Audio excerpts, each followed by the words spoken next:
I'm Andrew Southworth, and this is my point 4 cents. I'm Dustin Boyer. And I'm Ryan Schutte. I'm Matt Bacon, and this week we'll be chatting with our guest co-host, Ryan Schutte, who you just saw, and interviewing the good folks over at Hellbender Vinyl about why vinyl matters in 2025. Plus, we'll be talking about DIY tour booking, building on last week's interview with Ryan Sloan, helping you understand how to get started booking your own shows. Then after the interview, we'll be discussing the incredible moves the EU is making to protect consumers and fans of live music by limiting ticketing resale prices all across Europe. Then behind the paywall, we'll be discussing how you're underestimating the value of superfans and how to capitalize on Black Friday and holiday sales.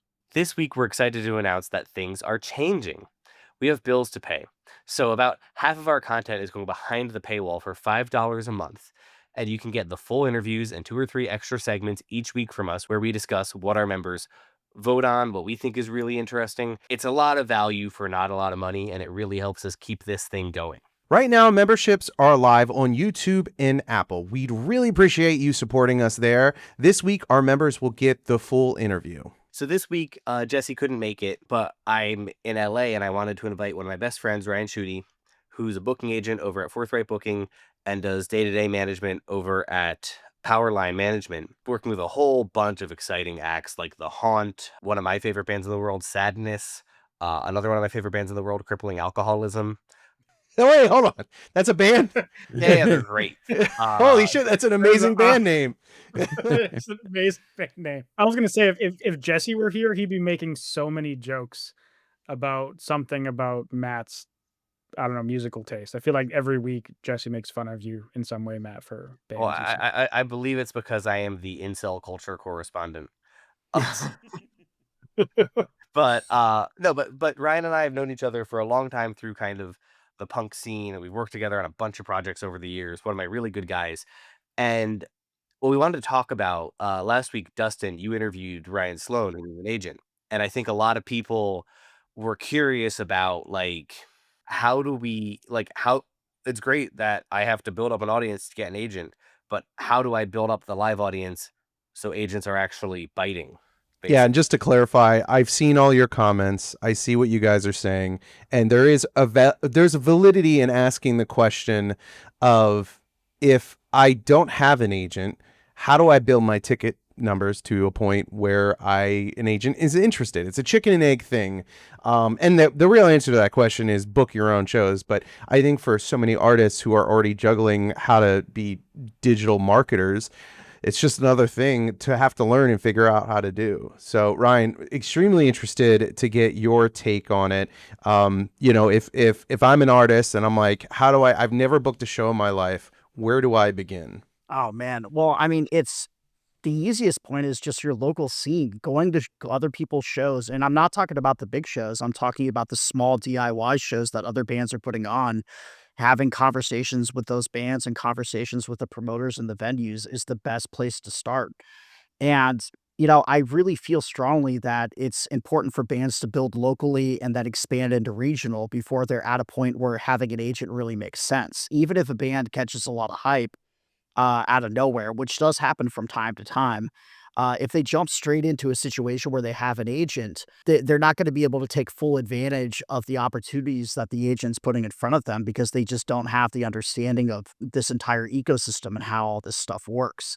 And so, for instance, if you were a band based out of Seattle, the smartest way to grow is first you do a show in Seattle, then you do your homework, you make the effort, you take the time to go take a trip down to Portland, take a weekend, check out a couple of shows, talk to people on the internet, build up your network down there, and then do a show trade. So a band from Portland comes up and plays with you in Seattle. You go down and play a show in Portland. You have a Friday, Saturday, fun little weekender. You make sure that you bring a videographer with you, a couple of photographers. You get content out of the show, and then you use that to promote whatever the next thing is that you're doing. And then a weekend or two after that, you do the same thing with a band from Spokane and then a band from Vancouver. And you slowly start expanding outwards. And then you say, hey, we're going to string it together and turn this into a 3-day thing and then a 4-day thing and then a 5-day thing. And you slowly build your network out. And as you're building out that network of other bands, venues, and promoters that you're working with, you're going to gain other industry contacts, and you're going to learn a lot about how to go to a show, conduct yourself on a professional level, properly promote the shows. You're going to get like real world experience on what's working for your band and what isn't. Because like one of my big gripes in the music industry is I feel like a lot of music industry professionals kind of tend to run bands down the same pipeline and take a hardline stance of this is what works and this is what doesn't Yeah. work. Whereas in my experience, it's like there's a general guideline to it, but at the same time, every band is different and every fan base is unique. And what works for one fan base and works for one band might just be completely out the window for another act, depending on what they are and are not doing and how responsive the fan base is to it. So going out and taking the time to really get to know what new people that are checking out your band for the first time are saying and how they're reacting to it, it's really an important piece of the puzzle. And most importantly, when it comes to getting an agent, um, I look for bands that have been doing this themselves. It's almost every band that I work with are fully capable of booking full tours for themselves. The reason why I'm hired is because they've grown it to the point where there aren't enough hours in the day to do everything that needs to get done to do a band. And coming from a DIY background myself, it's really that's really just the base of it, especially when it comes to the smaller bands. Like it's you build the band up to the point where, in order to get all the content done, record all the music, do all the art, communicate with the label, every single piece of the puzzle, it's a lot for one person to handle.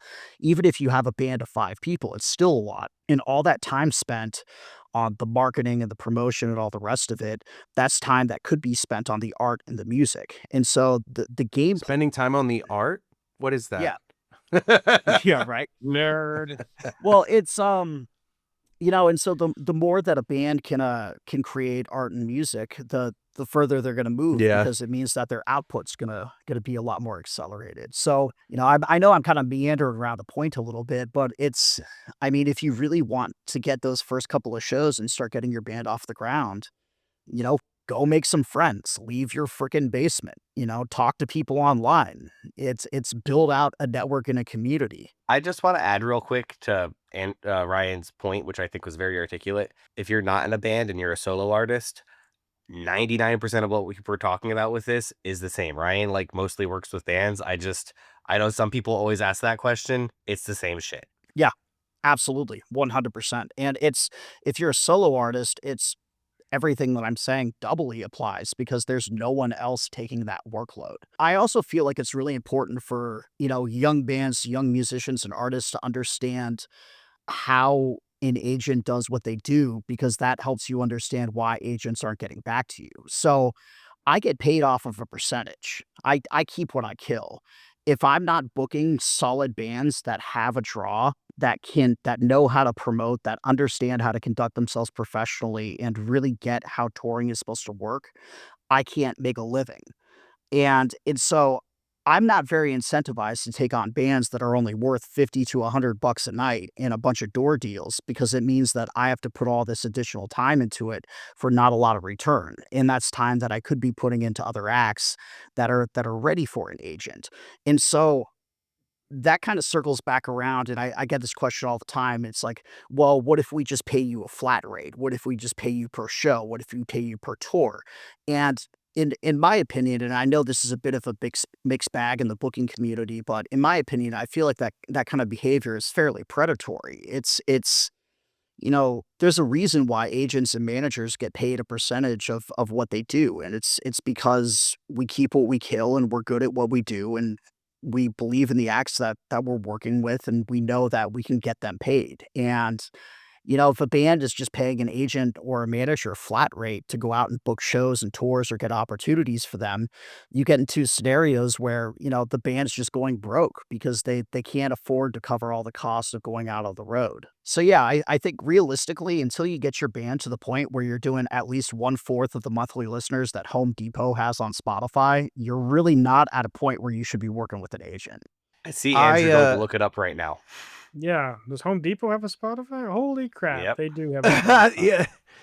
I mean, they have one of the most. They have 60,000 monthly listeners. So Yeah, what'd you boom, say? boom, boom, Quarter? boom, boom, boom, boom, boom, boom, boom. I get why it's Song's a on there. banger, man. Song's a Yeah, banger. it's a good jingle.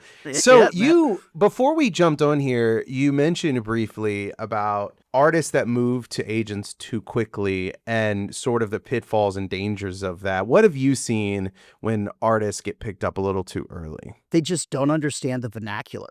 They don't really understand how to communicate with the agent. They don't understand the different things that are being put in front of them. Like if I go to an artist and I'm just like say, okay, we have 3 different offers for this particular market. We've got three different venues. Here's the way these 3 different deals are structured. Which one are you comfortable with? Which one would you like to go with?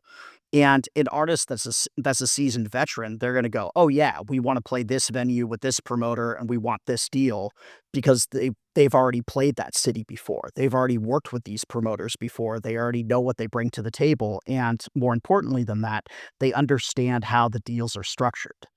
Well, and so much of the conversation then revolves around this idea of like, well, why can't you just take a risk on me? And I think what artists don't realize sometimes is that, you know what, if there was a lack of talent and a lack of artists out there that already are in a position that they need an agent, it makes a lot of sense, especially for maybe a newer agent who also wants to cut their teeth and learn. But the reality is that the competition is so fierce in the music industry. When you're asking somebody to take a risk on you, there is likely an artist that's already out there who can, be where that agent needs that artist to be, that they can collect, instead of a flat rate, an actual percentage that makes sense. Yeah, absolutely. The other piece I'd say with like getting someone to take a risk on you, I take risks on artists all the time, giving them shots, figuring stuff out. I know Ryan does that sometimes, but usually you're taking a risk on like someone you have like an established relationship with, Exactly. Yep. because it's like I'm definitely like down to like try something that might not work as long as it's with someone who like I know is going to take it serious.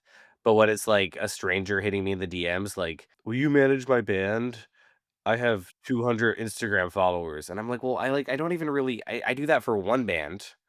And, like I'm willing to roll the dice, but I have to like have the 10-year relationship first, kind of. Yeah. I need And every artist to DM Matt and ask him to manage them now. Flood his DMs. Well, to build on what Matt's saying, it's everybody in the music industry across the board, and I feel very confident in saying this. Normally, I don't like to speak for everybody, especially people I don't know. In my experience, everybody's got 1 or 2 artists that they're working with that don't bring in a lot of money, if any at all, that they're working with because they genuinely believe in the people or they believe in the art, or it's just something that that's really fun to work on. It's something that they're doing because they're passionate about their craft. And me personally, I usually keep 2 of those on my roster. And it's not something that I pitch for larger tours because I don't, it's just not ready for that kind of a thing yet. But it's something that I feel confident that if I put, a year to 2 years into it and kind of nudge them in the right directions and give them the guidance that they need, it could turn into something bigger further down the line.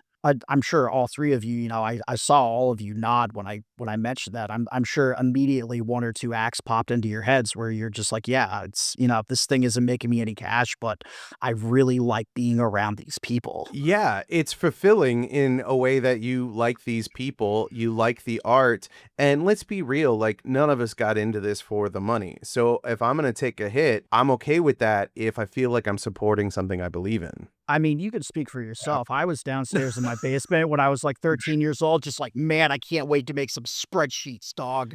Hell yeah. Screw these when rips. I was Spreadsheets. 16, I was booking shows at my local venue because nobody else would book my band, so I needed to book my own band. And I would run shows on the weekend every Saturday, and I would make like $500 every Saturday off of one show. But I lived in a town where nothing ever happened. Nobody had anything to do. And I used to think, holy shit, I'm going to go into the music industry because I'm going to make a killing in the music industry. And, that's not. Building off. I just cornered a market. you kind of make a good point though too, is when you're talking about qualities that agents and managers are looking for in a band, if the band isn't willing to get off their butt and go book some shows for themselves and figure it out, especially with especially with all the resources available to them on the internet. There's so many podcasts and Facebook groups. We have all of this infrastructure that bands even 5, 10 years ago just didn't have, because we stand on the shoulders of giants. They built all that infrastructure and it's right there to use. As an agent, why would I ever want to work with a band that isn't willing to put in the work for themselves? Like, if I've always taken the standpoint of anybody that I'm working with, I don't think anybody should be I don't think any band should expect someone to be working harder for their band than they are. They need to be willing to put in the work. And why would I take on an act and put my time into something that they're not gonna meet me in the middle. They're not gonna put in the work on their end. If someone's watching this and they're thinking, "I don't wanna do any of this, like, I wanna make music, I'm fine making social media content, like, I'm fine doing all this stuff, but, like, this is an area, like, I don't wanna be actively involved with." So they're not at a point where they can get an agent, and they're not at a point where they're willing to do the work to get it themselves. What's the, like, middle ground there to help them bridge the gap, if any? I mean, that's kind of a rough question. I mean, it really depends on the agent or the manager. I do think that the entire landscape of the industry has been changing. It's been evolving and going more and more into the digital realm, and it is much more cost effective to build your band at home than it is out on the road. That's by far.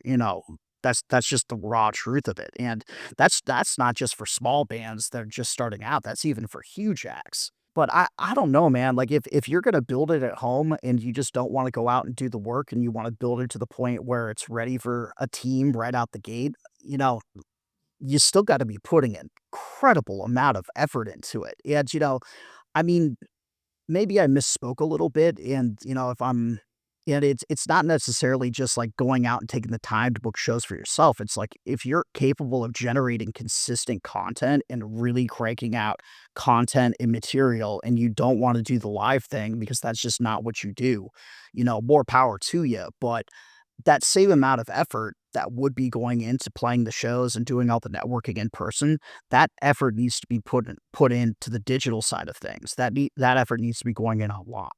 So essentially, it's instead of, going physically to venues and local shows, like, essentially trying to connect with those bands online to some degree first, or as you said, like, building up to a point where maybe they can justify a team before getting into playing shows at all, is maybe the alternative. Because, like, the small bands can, if they go out and they're scrappy, like, they can get shows, but if you're just, like, doing the online thing, like, you have to get pretty big before you're getting asked to do shows. That doesn't just happen until you're pretty sizable. And the other thing that people keep seeing is the digital world and the concert draw to hard ticket sale world are not one to one. Yep, I was Yeah. just about to address that. Yeah. No, Matt's Right. So 100% right. and so there's a lot of paranoia in my experience among agents where it's like, And talent buyers. and talent buyers, where it's like, oh, cool, you have 1 million TikTok followers. Last week we had an artist with 1 million TikTok followers in here and they did 15 tickets, and they were complete divas because, like, that person was able to make a bunch of money on their TikTok through some other shit. But the hard ticket sales are like it's not always one to one. Like, and again, enough bad stuff has happened in the last 5 years of this where that's really been like a model people pursue that I think a lot of agents are very leery eyed of it. They want to see some of the work. Absolutely. And I think that's a good point to talk about, is like, what are the analytics that agents and talent buyers actually look at when they're considering an act for a show at a venue or to take onto their roster. And so, in order of importance, it's headcounts, Spotify, Instagram, and then either Facebook or TikTok. And that order of importance might shift a little bit between the last two, depending on the genre and some other variables. But headcounts trumps everything. If I have somebody that can come through and be like, yo, last time we played your town, we sold 200 tickets. Here's a copy of the settlement sheet to prove that we sold 200 tickets. We only have 500 monthly on Spotify. I just go, I don't care. We're booking this band right the F now because they're going to pack out this venue.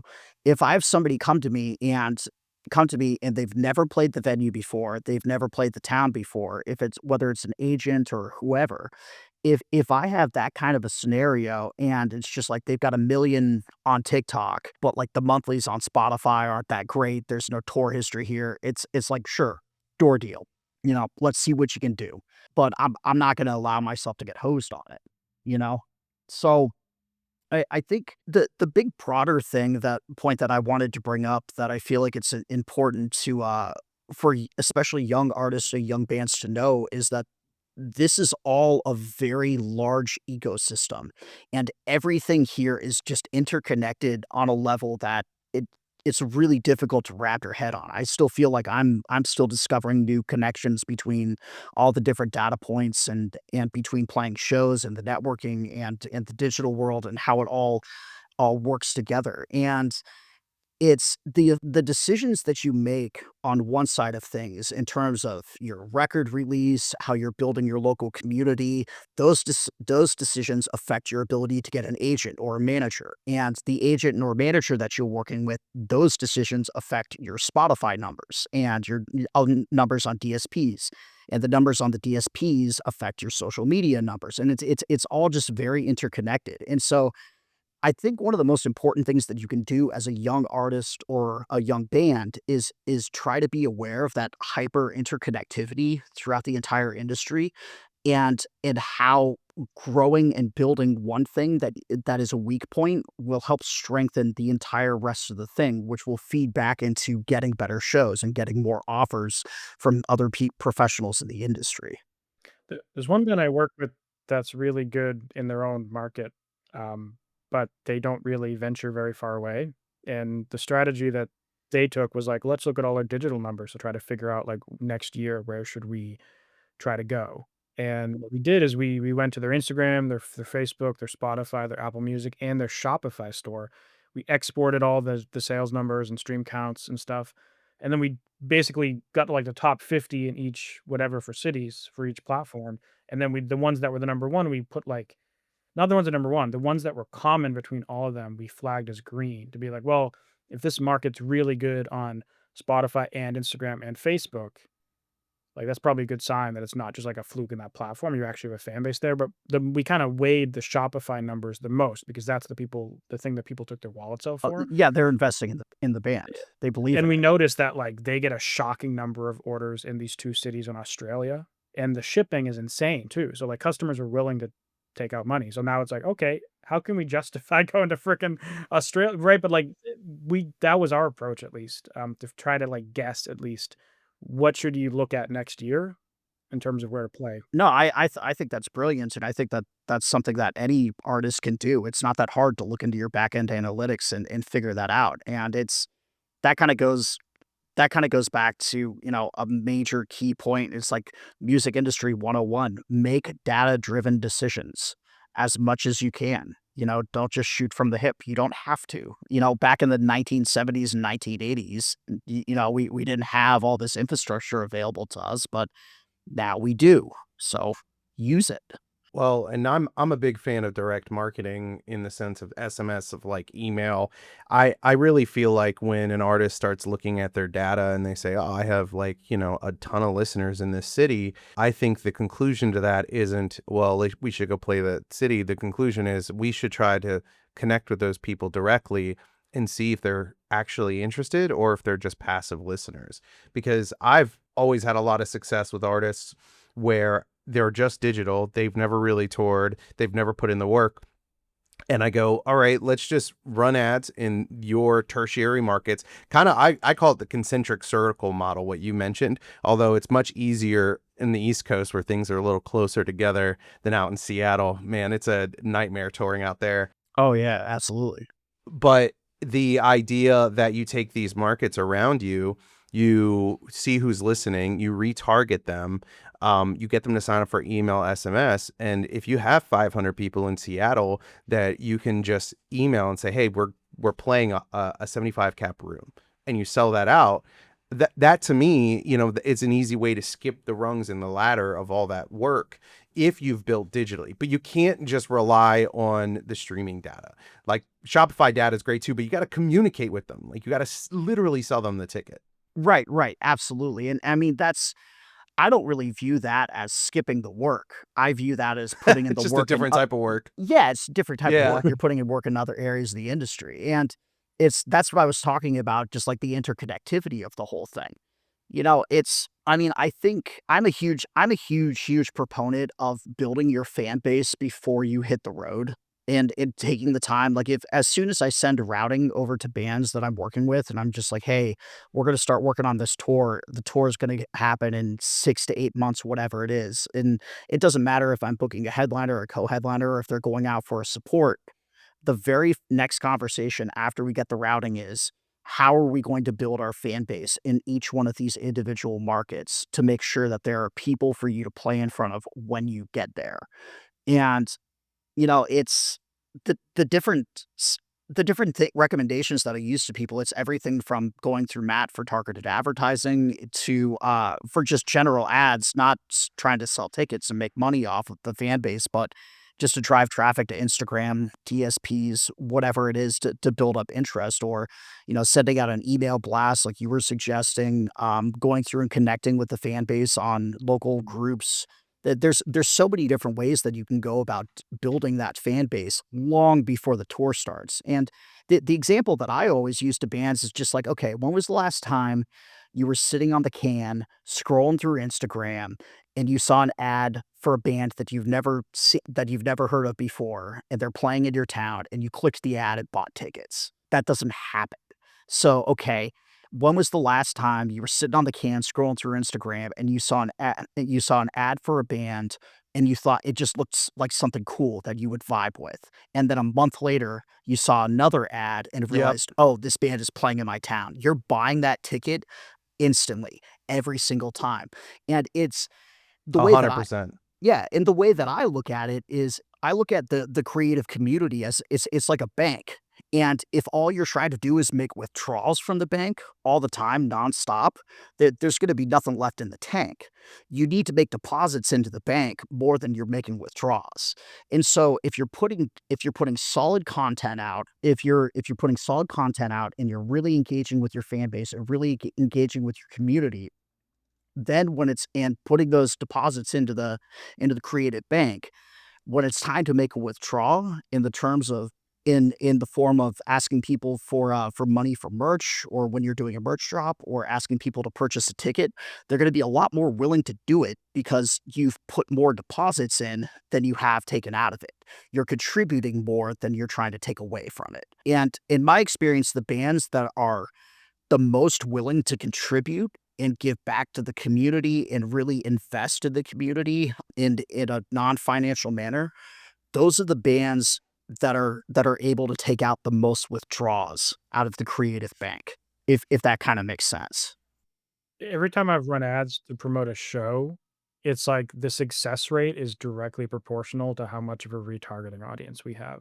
I've had cases where we do sell tickets to strangers and stuff for like a new band, but it's way more expensive per result. And like often there's another angle there. Like it's not a show, it's kind of like a 90s themed dance party and there happens to be a band playing. But yeah, it's a completely different angle. But like if you have a band that's trying to do from scratch to promote a show and it's all about them and a few other bands, and it's all cold audiences versus this other band has like 100,000 people to retarget. The retargeting just smashes every time.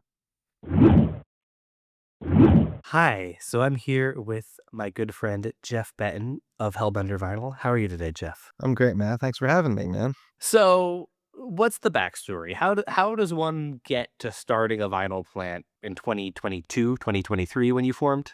Total accident to start. I mean, just to even go back further, about a decade before that, it was really just a whole series of accidents, actually. Basically, what had happened was I was a musician who ended up taking over my buddy's record label because he wasn't going to have time to do it anymore. And I thought it sounded cool, so I wanted to give it a shot. And I discovered that I was a lot better at promoting my friends' music than I was promoting my own music. When I called the radio station for them to play my new album, no one cared.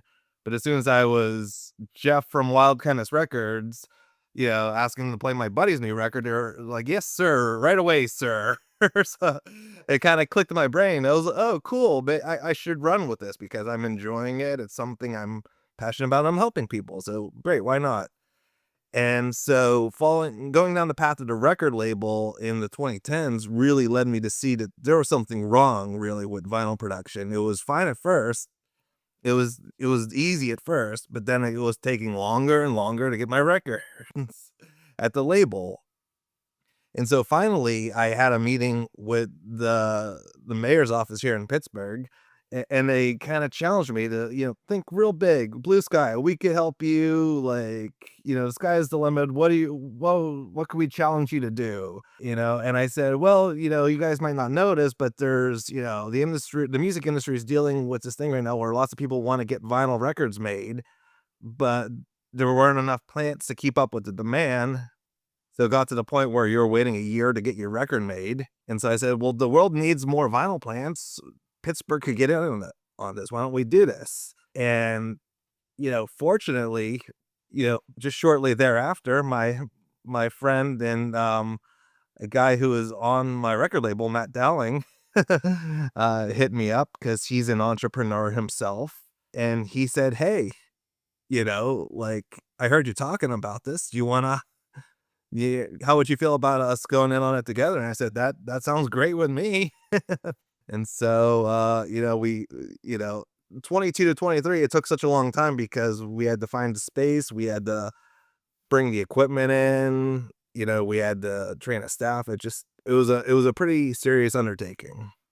And yeah, so we have Matt Dowling here too. What did the founding look like from your side, Matt? From my side, it was the summer of 21, and I hadn't caught up with Jeff for a while, and I hadn't been playing music for over a year, which is very odd for me. I mean, from March 2020 backwards to essentially 2005, I was, always playing shows, always thinking about the next musical thing in my life. And then probably around 2015 or so, I started helping out bands as call it, a grassroots manager, not like a major manager, but a friend who kind of gives advice a little bit pre Bacon's Bits. So there's my, I didn't have an internet thing, but I'm not as good as you, Matt Bacon, but I was giving those kinds of Aw, advice. buddy. I mean, a lot of what you talk about, reminds me of how I would speak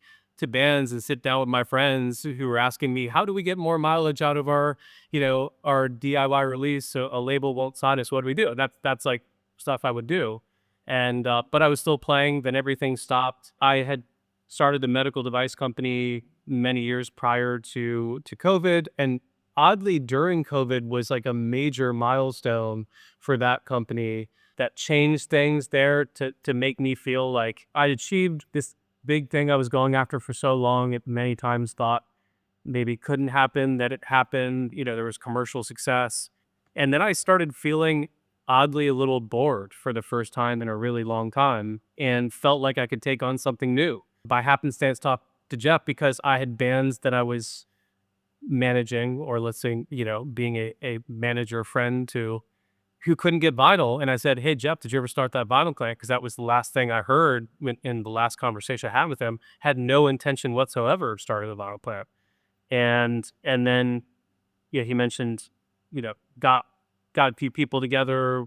We try to kind of get something going, but needed, it needs some more catalysis, if you will. And then I started learning more and studying, what goes into a vinyl plant. A lot of vinyl manufacturing is chemical engineering. Classic chemical engineering is heat transfer, process flow, fluid transfer, plastic extrusion. All this stuff is classic chemical engineering, which I did my undergrad in chemical engineering and later did grad school in biomedical engineering. But that moment brought all these things together for me, like music, entrepreneurship, engineering, and I just felt this calling to it. And I studied it for about 6 to 8 months, had, more and more chats with Jeff, and it's 22 that I was like, do you still want to do this? And he's like, yeah. And it's amazing to think back to that time and think about today and how, how real the Hellbender vinyl is, and how much bigger that it is than we even imagined it to be at that beginning point. So, and getting it all set up, I mean, it's like anything in life. Once you're trying to get the thing set up, it seems like it's never going to happen. Then when it's set up and you're just going, it's like it's perceived as there was never a moment of struggle. But it took us well beyond 6 months, perhaps even a year longer than we thought to get to pressing our own record number one. And it was a slog, but we did it. And then, brought on a partner plant in Softwax, who, going through kind of the restructuring, and so we've got Hellbender Philly now too, and started a studio there. And yeah, I mean, it's really interesting to see where it could go, because I think as we did all at the beginning was kind of like, okay, there needs to be more vinyl manufacturing. And then as and that's kind of what got me comfortable to say, like, this is worth doing. Like, there's a clear unmet need. As we get to today, I now know that the unmet need isn't necessarily in just an ability to press vinyl. There's enough vinyl presses in the world that exist. It's about putting it all together in a group that can not only manufacture but provide the right customer service to the clients that are coming to them, to give a meaningful experience. And then there's the element of community that exists around vinyl making. Vinyl is very much a product of artists that care about what they do and want to be more than another band on a streaming platform. They want to be out playing shows. They want to be engaging with people. They want to be talking to people. And so Hellbender's kind of becoming that too. It is with a manufacturing core, et cetera, but kind of community surrounding that currency. That makes sense. Absolutely. And so I guess kind of the other thing I wanted to ask, you kind of touched on that a little bit, Matt, is like, why does vinyl matter in 2025? Half of people who buy records don't own record players. A lot of those records are not being consistently played. What's the enduring appeal of vinyl? Talk to me. Well, I think it's because it's conscious consumerism. People are, even if they don't own a record player and they don't intend on playing the record, they understand that that's how they support the artist that they love, first and foremost. And even if they don't play the record, you can't deny that the artwork looks a lot bigger and cooler when it's 12 by 12. Matt, one thing, I mean, I certainly don't disagree with Jeff. I don't sit here every day and dig up, growth curves and everything, but like, essentially growth of physical music products in general have continued to go up. Not at like, well, vinyl has had kind of a light speed growth at times since 2000, right? There's physical music product, and then there's like the year 2000, the internet changed everything, and there's this huge drop in physical music products. Then everything's kind of just kept coming back up, whether it's vinyl, CDs, or tapes. And the best analogy I can think to this is books. It's like, why do we still have physical books? We've had PDFs for 25 years. PDFs are so much better. You can put it on your phone. You can put it on your computer. You don't have to have the clutter of books in your house. But guess what? People want clutter of books in their house because it shows people who they are, and it's something that they can sort of like the tactile makes you feel like a human being, and feeling like a human being is more important than the technocrats of the world I think give human beings credit for. And that's I think what it is ultimately. Yeah, I can definitely agree with that. I think there's something to be said for the just this concept. I think everyone has this moment, like when you're a kid and you start to and you hold like an LP for the first time. And I remember that moment much more than like the first time I held a CD or whatever, because it's glass. It doesn't like feel real, but like I remember holding an LP and being like, so the music is like on this thing. Do you know what I'm saying? Yeah. And people say that when they come into the plants all the time, Yeah.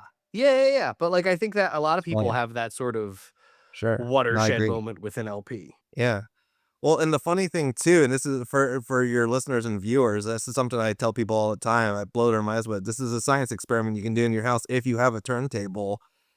Put a record on, put the needle on, but keep the speakers off, and just put your ear up to the record very closely. You'll be able to hear that the music's still playing very faintly, because the speakers, they're just amplifiers. They're just amplifying the sound.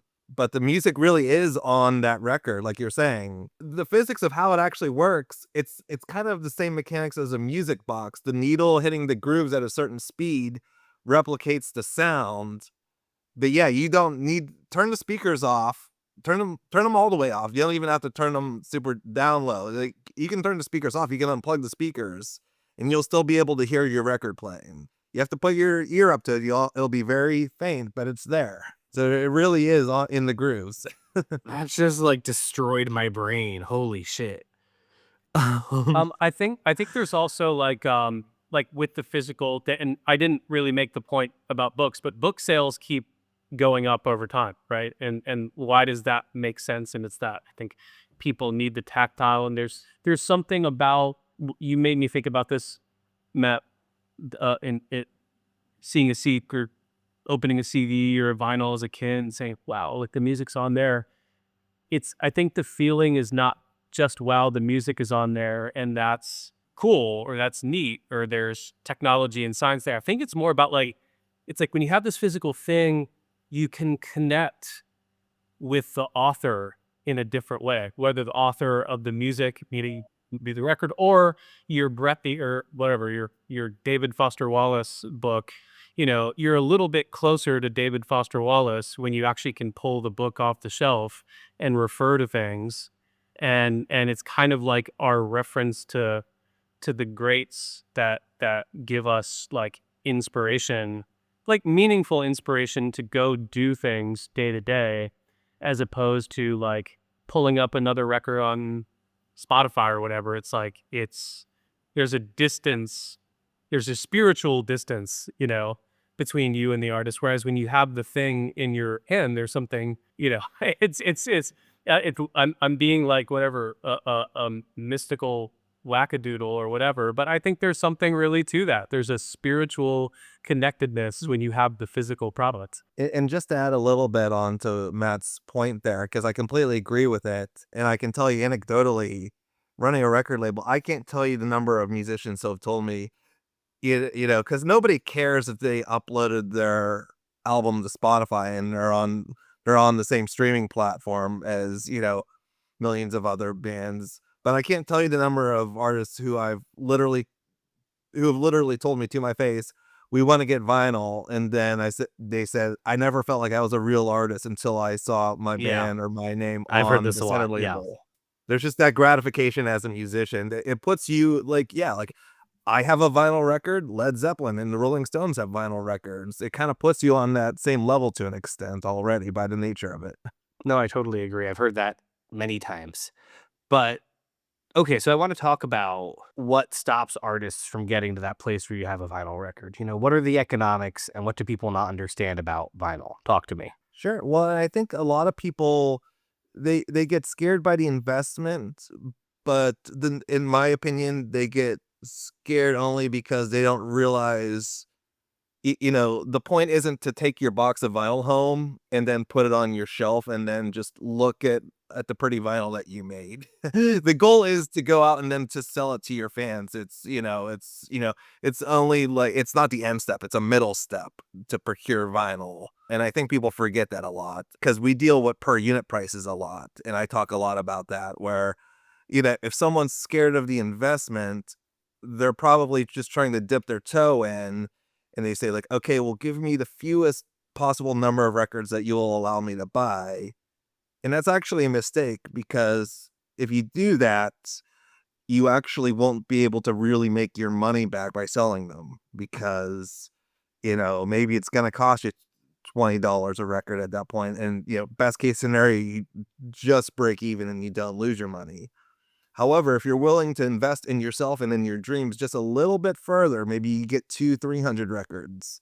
All of a sudden, we're talking about it only costing you $8, $9, $10 a record. And if you sell them for $20 a pop, $25 a pop, maybe even more, depending, of course, then then you start to think, because musicians don't tend to think of themselves as businesses. And then once you realize, oh, I bought this product for this price and I sold it at a higher price, and here's my profit margin. You start to see why it's worthwhile.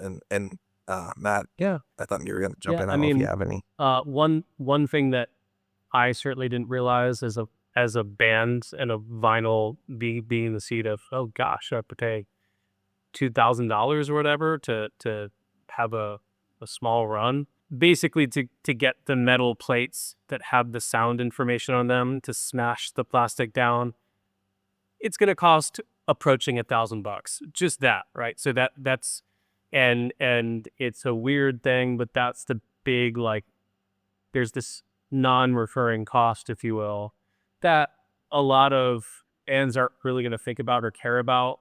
I often encourage people, like, go and buy their own stampers. That is a really good way for bands to, like, actually save some money and then control their destiny a little bit. Which is, once you have your stampers made, those are your metal plates you can send anywhere, anytime, to then get some vinyl rocked off for not that much money. So there's actually innovative ways to do it if you want to go down that route. That's actually, by the way, that's what I do for my own records at Hellbender. What I'll do is I'll buy the metal plates myself. I didn't even put in an order, and I'll buy the jackets myself, and then I ask someone else at Hellbender to do it. I didn't do I Sometimes I'll do stuff myself, but it's like it's non-invasive in that way, and then, like, it's easy. So, but that's the core of the investment. Yeah. If you're enjoying this interview, there's 30 more minutes of it, but you need to be a premium member to see it or listen. The Hellbender guys get really deep into sort of some of the back end of the business and just theories on the music industry and physical media in general. Very cool stuff. All right, so the UK is moving to ban the resale of tickets above the original selling price. So this isn't something that's being enforced yet. It hasn't been passed yet. It's something that the UK government is announcing plans of, which might not go through, etc. But I think the idea is that there's a huge problem with tickets when you go to buy them and they're immediately sold out, and then all of a sudden you look and they're being sold in resale for 5 times original price. And it's been a problem for, I don't know, decades. And this seems like a pretty nice move, or at least a move. And of course, it's causing StubHub, and I don't know what Viagogo is. Maybe that's like international one, but these second sale platforms, their shares are falling as a result of this. So, what do you guys think about this I move? think it's fucking amazing. I mean, honestly, the fact that StubHub and Viego shares fell 14%. If your entire business model is built around the idea that people are going to resell tickets, you offer zero value to the world. Like, you are just a pipe for poachers. I think these companies shouldn't even exist. So if anybody's sad that they're like, oh no, it's damaging these companies, like, who is these companies sad? shouldn't exist.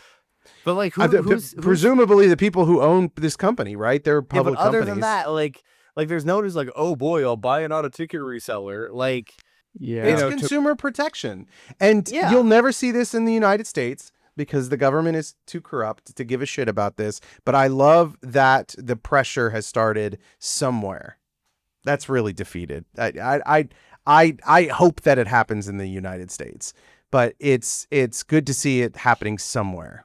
Yeah, like I wonder if, like, it's probably a little too extreme where you can't sell anything at all above the original price. But because there are situations when, I don't know, you buy something and then it ends up becoming something better later, or you can't go, and then I don't know. But, like, I think it's overall massive win. Like, maybe the rule isn't like above the original price; it's above like this difference or something. Because there probably there is some kind of market force that's actually good to have resale to some capacity, but I think having zero resale is probably better than the current system. Well, I agree. and just to be clear, the resale cannot go over the initial pricing. The core idea of resale should be like, yeah, I can't go to this anymore. Right? Or like Yeah, I I need to bought resell my ticket. It shouldn't yeah, be bought up by bots and then resold. So and Right just be now, there's a specific. It huge says financial incentive. yeah, because the demand. I mean, here's the thing about, and I've thought about this a lot because I had that opinion last week about ticket pricing, and a lot of people had something to say about it, where I was just like, no show should be $1,500, and a lot of people were like, well, that's supply and demand. If there's a demand for it, people are buying it, and I think the problem is that it's an inelastic market, meaning that like the price can pretty much go to infinity because people are treating these shows as once in a lifetime events. So what happens to these tours? They're marketed that way too. They're marketed in a way that makes you feel like this artist is never going to return here ever again.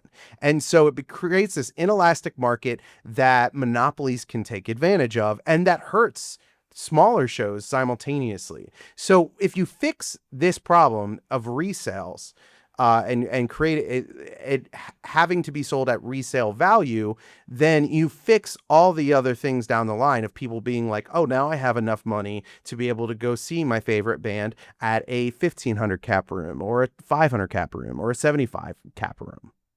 What about when, let's say, this theoretically stops the whole scalping market where you just have an army of bots or just literal people at phones, whatever it is, buying tickets and then reselling them at much higher?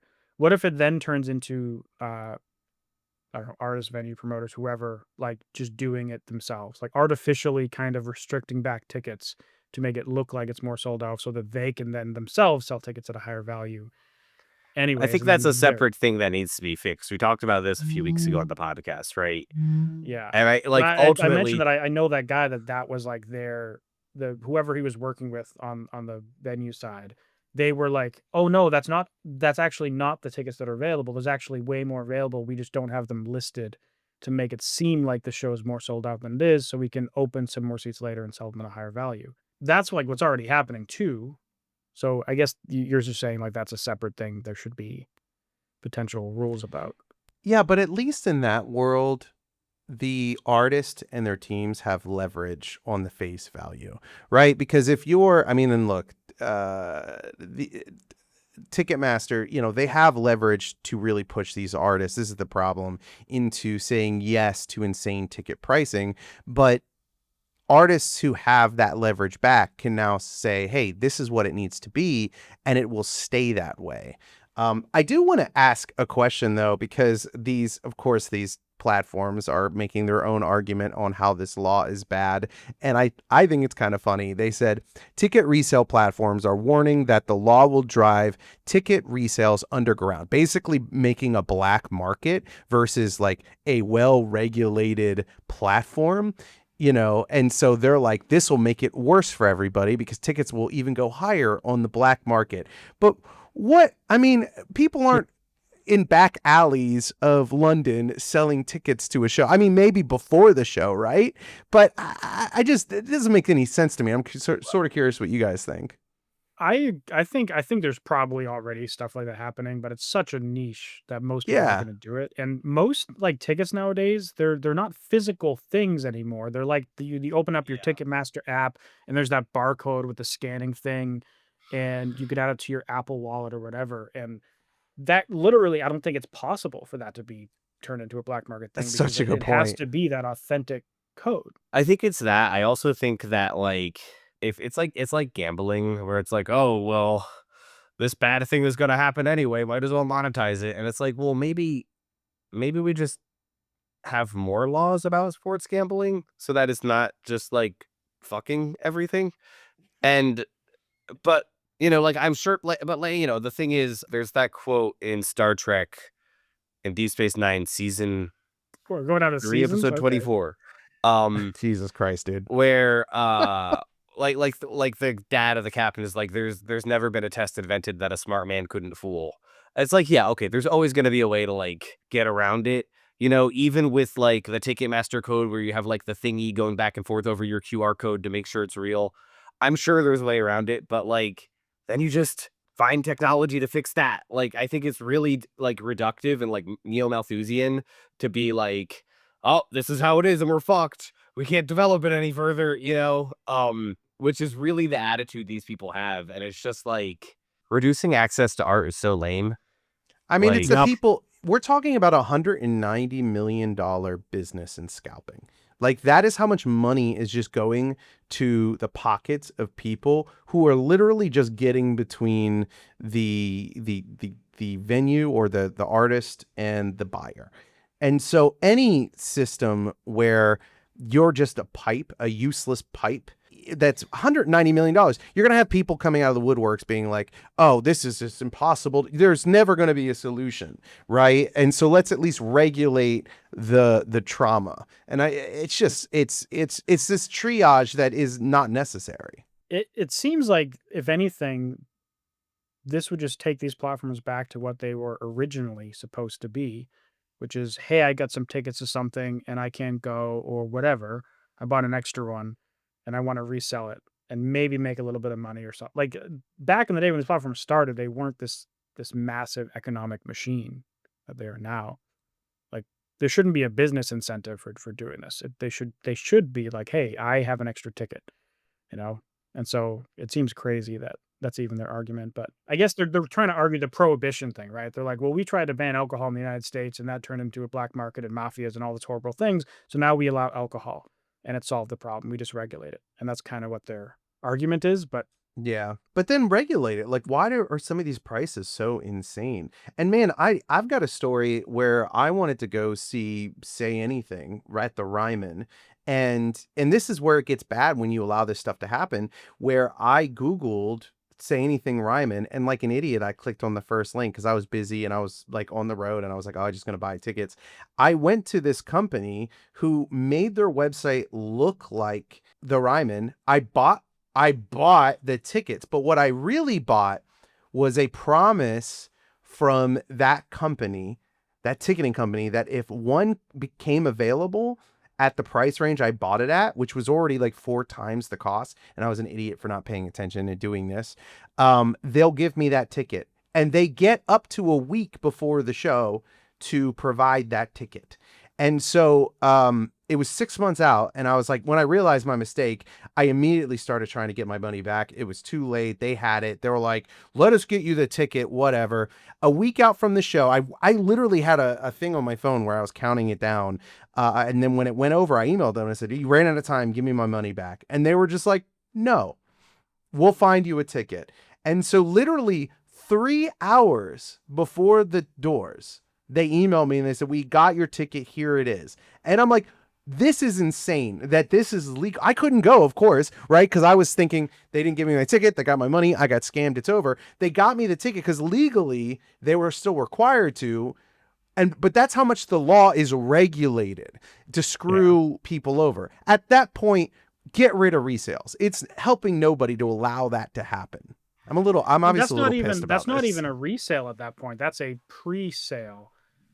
It's a Right? yeah. Like, But the imagine laws if I went allow for online it. and like I hosted a thing on a website that was selling Taylor Swift's next album, not the one she just dropped, but I open an online store. I'm selling Taylor Swift's 2026 album, and then I sell 1,000 copies of this record that's not even out, doesn't even have a picture, and I basically promise that I'm going to fulfill those orders, but I mark it up 4 times. Like, that would probably be illegal.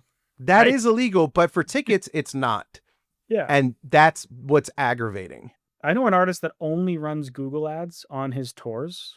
Like, 'cause he does like some other types of ads, but he's found Google ads are kind of just like a waste for him, at least. But he only runs them on his tour because he hates that when he types in his name tour, the first results are all other companies running ads to their ticketing platform. So he goes and he runs his own ads for all the keywords because he wants to at least have a fighting chance and not have his fans get scanned by these platforms. And it sucks. Good on Europe. Excuse me. You know what? Honestly, we've been saying it's the UK. It's not. I thought it was like the European Union that like passed. It's the fucking this whole time. This is why we shouldn't be journalists. It's the UK. Everybody, apologies. Thank you guys so much for listening to this podcast. We're trying to get this to go as far as it can. So please start a conversation with a musician friend by sending it to them. If you enjoyed this episode, please subscribe on your favorite podcast app. If you're on YouTube, subscribe and turn on notifications so you don't miss our episode every Tuesday. If you can rate us on Apple and Spotify, it helps us a ton, so make sure to tune in next week.